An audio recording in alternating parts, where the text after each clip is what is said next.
नमस्कार, news state देख रहे हैं आप और आपके साथ मैं हूं सऊद मोहम्मद खालिद। आपके मुद्दे में आज बात करेंगे छत्तीसगढ़ में मौसमी बीमारियों को लेकर के क्या स्थिति है जमीन पर उसकी।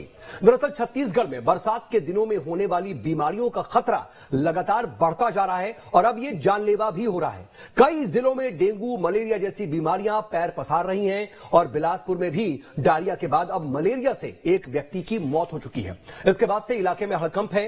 मौत के बाद पूरे इलाके में सर्वे किया गया और 39 गांव संवेदनशील पाए गए, जहां पर अब कैंप लगाया गया है। फिलहाल लोगों की जांच वहां पर की जा रही है, लेकिन इसके साथ ही इलाके में बड़ी संख्या में डायरिया के भी मरीज पाए जा रहे हैं। इसको लेकर के स्वास्थ्य विभाग में भी हड़कंप मचा हुआ है। आज इसी मुद्दे पर करेंगे गंभीर चर्चा। हमारे साथ कुछ खास मेहमान भी जुड़ेंगे, लेकिन चर्चा से पहले एक रिपोर्ट आपको दिखाते हैं।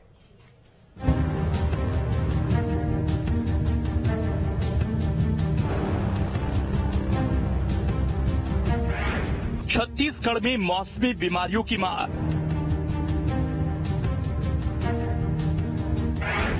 मरीजों में मचा हाहाकार।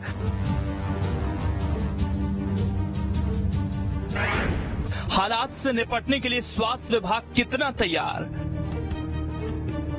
बारिश का महीना आते ही किसानों के चेहरे पर रौनक आ जाती है, इसके साथ ही चारों तरफ हरियाली छा जाती है। लेकिन बारिश का महीना अपने साथ कई तरह की बीमारियां भी लेकर आता है, जिससे बचना बहुत जरूरी है। लापरवाही बरतने पर इसका खामियाजा भी भुगतना पड़ता है। छत्तीसगढ़ में डायरिया के बाद अब मलेरिया और डेंगू का खतरा बढ़ गया है। बिलासपुर में 2 दिन पहले मलेरिया से एक मरीज की मौत हो गई, जिसके बाद से ही मरीजों में हड़कंप मच गया। स्वास्थ्य विभाग ने भी जिले के 39 गाँव को संवेदनशील माना। इसके लिए हेल्थ कैंप लगाकर जांच की जा रही है। इसके साथ ही रविवार को 2 गांवों में डायरिया के भी 10-10 मरीज मिले।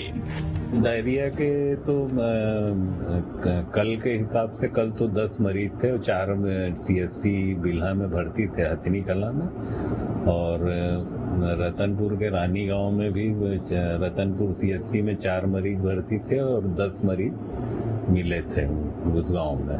मलेरिया के तो अभी 4 ही हैं, उसमें जो है 2 सिम्स में एडमिट है और 2 रतनपुर में। बरसात के दिनों में होने वाली बीमारियों पर अगर एक नजर डालें तो मलेरिया, डेंगू, चिकनगुनिया, सर्दी, खांसी, उल्टी, दस्त, वायरल बुखार, फंगल इन्फेक्शन, हेपेटाइटिस और टाइफाइड जैसी बीमारियों का जोखिम बढ़ जाता है।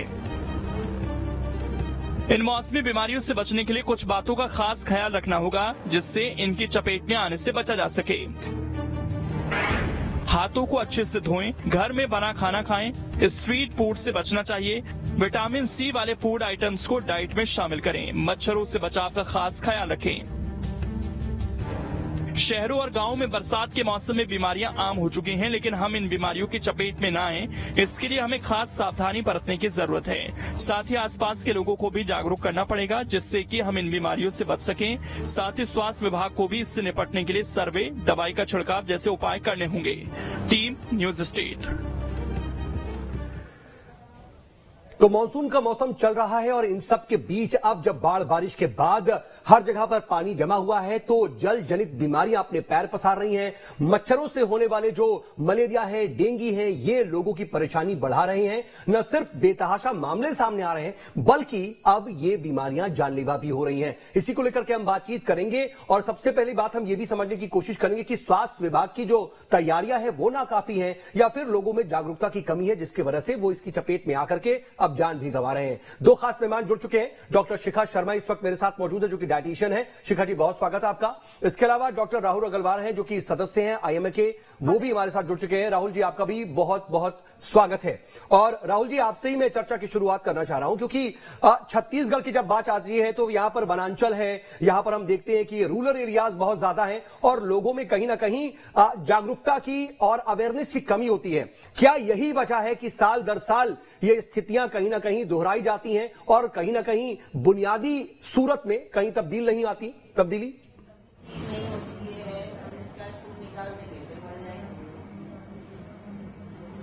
देखिए, हाँ, अवेयरनेस एंड एजुकेशन तो सबसे प्राइम इम्पोर्टेंस है, लेकिन जब भी अब मौसम चेंज होता है, बारिश होना चालू होती है, तो उस समय जो ये कीटाणु पैदा होते हैं, वेक्टर बॉर्न डिजीजेस पैदा होती हैं, उसकी वजह से चीजें फैलती हैं।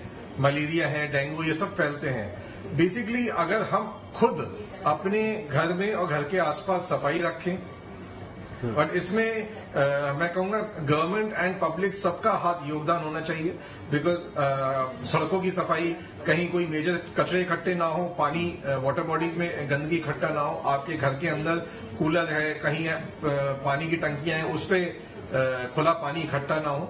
ये चीजें हमें देखनी होती है कि हम साफ सफाई रखें अपने घर के अंदर भी और घर के बाहर भी। ठीक है, लेकिन राहुल जी, जब हम छत्तीसगढ़ के परिप्रेक्ष्य में बात करते हैं, उसके पर्सपेक्टिव में बात करते हैं, तो आप क्या वहां पर ग्राउंड सिचुएशंस देखते हैं? क्योंकि यहां पर जो मामले हैं वो बढ़ते जाते हैं। हालांकि हमने देखा है कि जो मलेरिया उन्मूलन के प्रोग्राम्स चलते हैं, वो छिड़काव होता है, वहां पर टीकाकरण होता है, कुछ मामलों में कमी आई है, लेकिन आज भी हम डायरिया, मलेरिया, डेंगू से होने वाली मौतों पर चर्चा कर रहे हैं।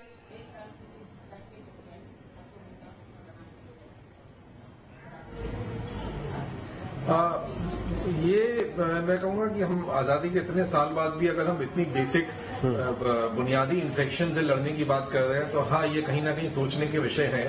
बट प्रॉब्लम की जड़ वही है कि अगर इससे गांव या शहर से मतलब नहीं है। गांव में भी कुछ कई लोग पढ़े लिखे होते हैं, गांव में भी जो उनके सरपंच वगैरह, गांव में भी जो उनकी परंपराएं चली आ रही हैं। कई जगह आप साउथ में देखें गांव में जो बहुत नीट एंड टाइडी, बहुत साफ सुथरे रहते हैं, और वहां नहीं होती हैं चीजें। तो उससे बेसिकली अपना सैनिटेशन सही हो, वाटर बॉडी सही हो, उस चीज के लिए अगर कहीं वहां अवेयरनेस की कमी है तो सरकार को पूरे गांव को साथ लेके, आप एक दो घर को नहीं, पूरे गांव को साथ लेके वो काम करना होगा, तभी उसका इफेक्ट निकलेगा। ठीक है, बिल्कुल। और शिखा भी देखिए हमारे साथ मौजूद है, डाइटिशियन है। शिखा, मैं आपके पास आना चाह रहा हूं। देखिए, आमतौर पर खाने पीने या फिर दूषित जल की वजह से डायरिया और मलेरिया ये सब होते हैं। ऐसे में क्या ख्याल रखना चाहिए? क्योंकि हम देखते हैं जब खासतौर पर छत्तीसगढ़ की बात करते हैं तो जितने भी रूरल एरियाज हैं, जो गांव और देहात के एरियाज हैं, वहां पर गंदगी, वहां पर बरसात में पानी जमा हो जाना, यही मुख्य वजहें नजर आती हैं इन बीमारियों की। हाँ जी, सबसे पहले मैं बताना चाहूंगी, देखिए जो आज इतने केसेस बढ़ रहे हैं, डेंगू के बढ़ रहे हैं, डिहाइड्रेशन के बढ़ रहे हैं, और छोटे छोटे गांव में छोटे छोटे बच्चे डिहाइड्रेशन की वजह से अपनी लाइफ खो रहे हैं, ये बहुत ज्यादा चिंता की बात है। तो इसके अंदर देखिए, हम हमेशा कहते हैं कि हमारे पास सुविधाएं नहीं है, इसकी वजह से हमें प्रॉब्लम आ रही है। आपको डिहाइड्रेशन के लिए या फिर अपनी डेंगू से बचने के लिए आपको सुविधाएं नहीं, आपको हाइजीन का फर्क रखना है, अपने खाने पीने का फर्क रखना है। जैसे कि बच्चे या बड़े स्ट्रीट फूड ना ले। अभी जैसे जगह जगह आपको भुट्टे खाने को मिल रहे हैं, या फिर आपको कहीं से गोलगप्पे मिल रहे हैं, अभी स्ट्रीट फूड बिल्कुल ना ले। ज्यादा से ज्यादा पानी ले और अपने लिए एक इम्यून ड्रिंक बना सकते हैं, जिसके अंदर जो डिहाइड्रेशन को या मलेरिया, चिकनगुनिया के बाद जो पेन्स होते हैं उसमें बड़ा हेल्प करती है। जैसे कि आप पानी लीजिए, पानी के अंदर आधा चम्मच जो हल्दी है उसे उबालिए, राइट, उसके अंदर उबालने के बाद थोड़ा सा नींबू डाल लीजिए और वो अपने बच्चों को और खुद रोज सुबह लीजिए। ये आपके डिहाइड्रेशन में बहुत हेल्प करेंगे। और डिहाइड्रेशन अगर हो गया है तो आपको तुरंत डॉक्टर के पास जाना है, बिकॉज बहुत लोग क्या करते हैं, डिहाइड्रेशन ही तो हुआ है, तो अभी 7-8 बारी तो पॉटी या उल्टी आई है तो चलो हम उनको लिम्का पिला देते हैं। ऐसी गलती मत कीजिए, या उनको कोई सॉफ्ट ड्रिंक मत पिलाइए, नींबू पानी मत पिलाइए, डॉक्टर को कीजिए। ज्यादा से ज्यादा उन्हें आप ORS दीजिए या घर में ORS बना लीजिए, जिसे पानी के अंदर नमक और चीनी डाल के। तो इन बातों का आप ध्यान रखें। तो डेंगू या डिहाइड्रेशन गंदगी से होता है, गंदगी से तो हम अपने आप को बचा सकते हैं, हम क्लीनिनेस का ध्यान दे सकते हैं, बस इन्हीं बातों पे ध्यान देना है। और अभी हमारे डॉक्टर साहब ने बोला था कि कैलरा, हमारे जो साउथ साइड है, कुछ ऐसे छोटे छोटे गांव है, वहां पे तो केसेस नहीं आ रहे। क्यों नहीं आ रहे? बिकॉज सफाई। तो इस खतरनाक बीमारी से बचने के लिए हमें सफाई का बहुत ध्यान देना है। ठीक है, बिल्कुल, आप बहुत बेसिक बात कह रही हैं और बहुत बुनियादी बात समझाने की कोशिश कर रही हैं। लेकिन डॉक्टर राहुल, सिर्फ हाइजीन, क्या इसी पर फोकस रखना चाहिए और हम हाफ बैटल जीत जाएंगे, या फिर इसके साथ में कहीं ना कहीं प्रिकॉशन करने की जरूरत है? अब हम देख रहे हैं छिड़काव हो रहा है, हम देख रहे हैं कि सर्वे किए जा रहे हैं, तमाम लोगों को चिन्हित किया जा रहा है, बहुत से जो है हम देख रहे हैं मरीज सामने आ रहे हैं, अब उनका इलाज हो रहा है। लेकिन क्या हम पहले से तैयार थे? हमने क्या वो तैयारियां की? स्वास्थ्य विभाग क्या ग्राउंड पर था पहले?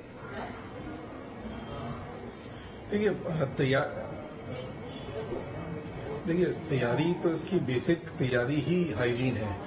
हाइजीन इसमें बोथ, मैं दोनों के लिए कहूंगा, इसमें सरकार की भी और पब्लिक की भी, कि हम अपने घर के अंदर और सरकार और घर के बाहर जो सरकारी जगह है वहां पे भी सब में हाइजीन रहे। क्योंकि अगर आप हाइजीन नहीं रखेंगे तो वहीं पे वो कीटाणु पनपेंगे। आप गंदा पानी अगर अवेलेबल है पीने के लिए, अब प्रिकॉशन वही है कि जो घर पे पानी कैसा भी आ रहा है हम रिलाय ना करें, हम उसको बॉईल करके खाएं, बाहर कोई ठंडी चीज ना खाएं, हमेशा जो उबली हुई चीज है वो खाएं, सड़क की लोकल साइड चीज जो भी आपके अनकुक्ड चीजें हैं वो ना खाएं, साफ सफाई रखें। अगर आपने जहां इन चीज में लूजन अप किया, जहां आपने इनमें ढील दी, आपको वो डायरिया प्रॉब्लम होना तो बहुत कॉमन है। मलेरिया जो कीटाणु, लेकिन डॉक्टर राहुल, एक चीज जब हम देखते हैं ना तो क्या नजर आता है, जैसे अब देखिए बिलासपुर में सीआरपीएफ की 153वीं बटालियन तैनात थी। 28 जुलाई को हमने देखा कि वहां पर एक जवान बीमार हो गया, मलेरिया हो गया, एयरलिफ्ट करना पड़ा। इस वक्त बिलासपुर का हम जिक्र कर रहे हैं, वहां पर बहुत तेजी से मौतें हो रही हैं मलेरिया से, डायरिया के भी लगातार मरीज सामने आ रहे हैं। सिर्फ 2 गांव में ही 20 मरीज पाए गए। इसके अलावा हम जाते हैं भिलाई या फिर गरियाबंद, जो रूरल एरियाज है ना, जो ग्रामीण अंचल है, वहां ये परेशानियां ज्यादा है।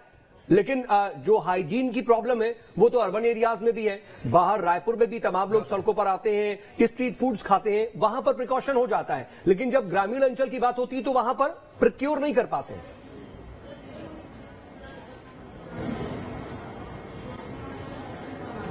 नहीं, मैं कहता हूँ प्रिकॉशन यहाँ पे भी नहीं हो पाता है, लेकिन यहाँ पे मेडिकल फैसिलिटी अर्बन एरिया में थोड़ा इजीली अवेलेबल है।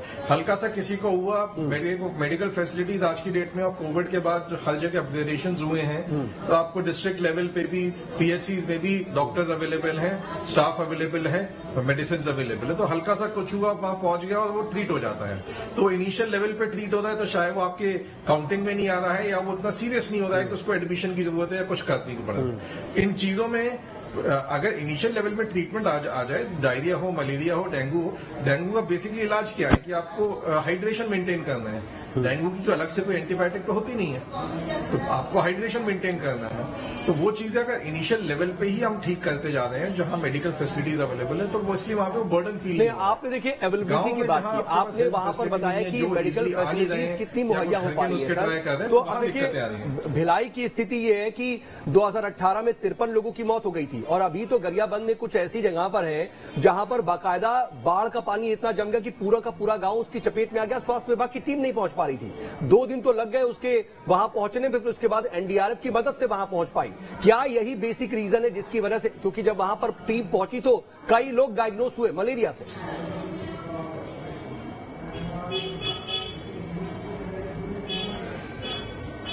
वो तो बेसिक रीजन यही है कि हेल्थ फैसिलिटी नहीं है, इंफ्रास्ट्रक्चर नहीं है हमारे पास वहां पे। ठीक है, लेकिन डॉक्टर शिखा, एक सिचुएशन ये होती है कि अगर हम हाइजीन के साथ साथ अपना इम्यून भी स्ट्रांग रखें तो शायद कुछ हमारी बेहतरी होगी, इस तरह की बीमारियों से कम जान नहीं गंवानी पड़ेगी।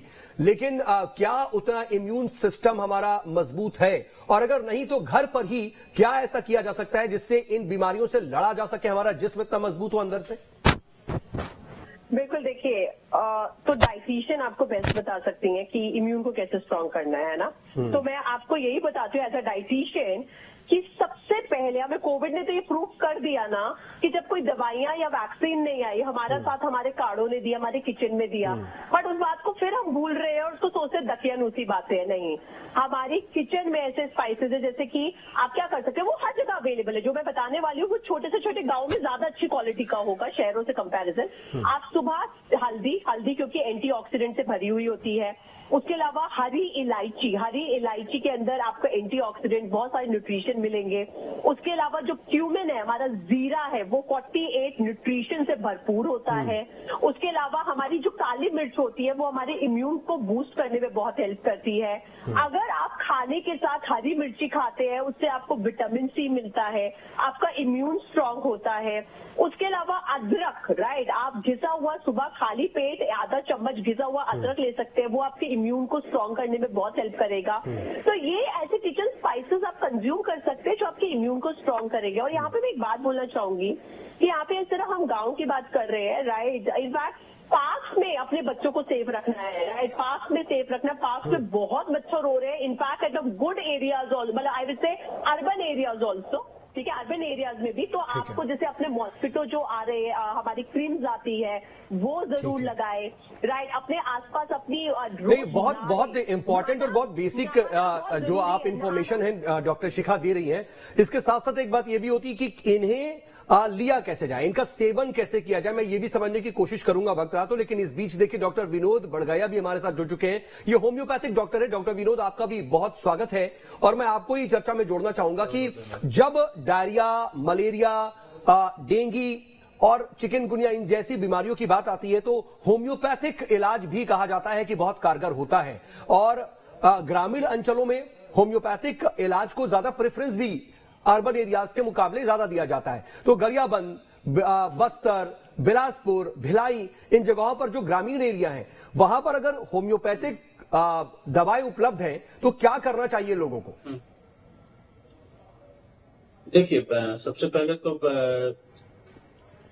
डेंगू है या जो भी इधर मानसून की जो भी डिसीजेस हैं, मलेरिया है, डायरिया है, तो बिल्कुल पैनिक हुए बिना, और अगर आपको सिम्टम्स ऐसा लग रहा है कि हाँ, जैसे लूज मोशन में यूजुअली लोग क्या करते हैं कि थोड़ा सा भी लूज मोशन होगा तो घर पे घरेलू उपाय करते हैं, बट थोड़ा सा भी लूज मोशन अगर आपको एक्सेस हो रहा है तो कहीं आपकी बॉडी हाइपोवॉल्यूमिक शॉक में ना चली जाए, तो आप तुरंत डॉक्टर से जरूर मिलें, क्योंकि वहाँ पे ओरल थेरेपी के साथ साथ रिहेबिलिटेशन के लिए आपको ड्रिप्स वगैरह की भी नीड हो सकती है, अगर क्योंकि कहीं बॉडी में आपका ब्लड प्रेशर लो हो जाएगा, कोई प्रॉब्लम क्रिएट कर सकता है वो। ठीक है। तो होम्योपैथिक मेडिसिन हैं बहुत सारी सिम्टम्स के आधार पे, जैसे डायरिया वगैरह में होता है, अगर फूड पॉइजनिंग हुई है जो मानसून में सबसे ज्यादा अपन को देखने को मिलती है, तो आर्सेनिक एल्बम एक मेडिसिन आती है, पोडोफाइलम एक मेडिसिन आती है, एलोज मेडिसिन आती है, चाइना मेडिसिन आती है। ऐसी बहुत सारी मेडिसिन है लूज मोशंस के लिए। और उस टाइम पे एक चीज का बिल्कुल ध्यान रखें कि अगर लूज मोशंस हो रहे हैं तो ORS बिल्कुल लें, क्योंकि आपकी बॉडी से मिनरल्स का लॉस होता है लूज मोशन की वजह से वाटर को, और उस टाइम पे बॉडी पैनिक सिचुएशन में जाती है। तो ORS अगर आप लेंगे तो आपको डेफिनेटली किसी भी टाइप से आपको प्रॉब्लम नहीं होगा, आपकी बॉडी में कहीं पे मिनरल्स कम नहीं हो पाएंगे। नहीं, लेकिन हम ये देखते हैं ना आमतौर पर डॉक्टर विनोद या डॉक्टर राहुल, हम ये देखते हैं कि जब बुखार होता है, जब इस तरह की दिक्कतें होती हैं तो रूरल एरियाज में लोग इन्हें अवॉइड कर देते हैं, 4-4, 5-5 दिन घर में पड़े रहते हैं या फिर झाड़ फूक कराते हैं। CMHO भी इलाके में पहुंचते हैं, सर्वे की टीम, स्वास्थ्य विभाग की टीम सर्वे करती है, बावजूद इसके उन पर ज्यादा भरोसा नहीं रहता लोगों का। डॉक्टर राहुल,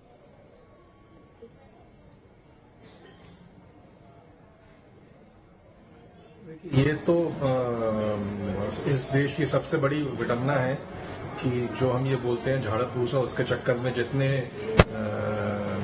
पेशेंट्स का नुकसान होता है, और इसमें तो मैं कहूंगा गवर्नमेंट एक्शन होना चाहिए। आप कुछ नहीं कर सकते उसमें। नहीं, देखिए डॉक्टर राहुल, इस बात का जिक्र मैं इसलिए कर रहा हूं क्योंकि देखिए जब हम बिलासपुर की बात कर रहे हैं, 2 दिन पहले मलेरिया से एक शख्स की मौत हुई, तकरीबन 10-10 मरीज 2 गांव में पाए गए हैं वहां पर डायरिया के। हम फिर उसके अलावा कुछ और जगहों पर बात करते हैं तो इलाके के जो CMHO है डॉक्टर राजेश शुक्ला खुद प्रभावित इलाकों में जाते हैं। जुलाई में वहां पर मच्छरदानियां वितरित की गई, उसके बावजूद यह स्थिति है कि लोग मलेरिया से जान गंवा रहे हैं, डायरिया से पीड़ित है वहां पर, और वो जाकर के लोगों से अपील कर रहे हैं कि भाई हमें बताइए, कोई बात होती है तो फौरन डॉक्टर के पास आइए, झाड़ फूक वाले के पास मत जाइए।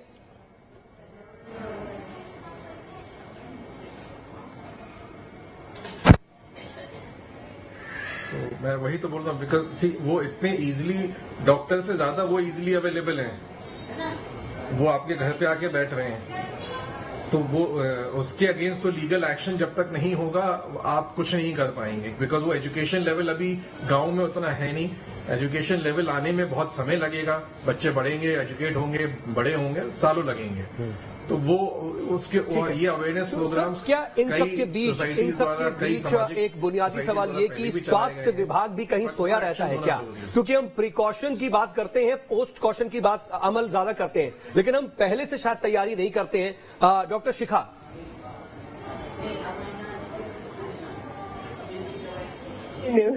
राइट, तो जो हम बात कर रहे हैं कि हम पहले प्रिकॉशंस की बात नहीं करते, वो बेहद जरूरी है।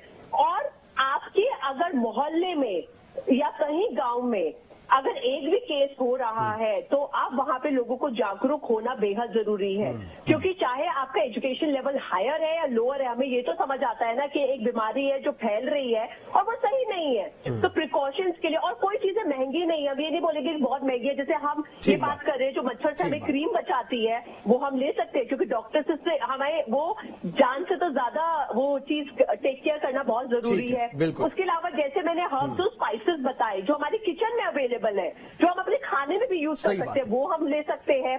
उसके अलावा हमें तरीका मालूम है, हमें समस्या मालूम है, हमें उसका हल भी मालूम है, लेकिन शायद उस पर सही तरीके से काम नहीं होता, जिसकी वजह से हम इस तरह की परिस्थितियों से दो चार होते हैं। आप सभी हमारे साथ जुड़े और चर्चा में शामिल हुए, इसके लिए बहुत बहुत शुक्रिया। कुल मिलाकर के कई स्तर पर काम करना होगा, पहले एजुकेट भी करना होगा, अवेयर भी करना होगा और प्रिकॉशन भी लेना होगा। वक्त रहते इसके लिए कदम भी उठाने पड़ेंगे, तभी मौसम जनित बीमारियों से बचा जा सकता है। एक बहुत छोटा सा ब्रेक, बने रहिए न्यूज स्टेट के साथ।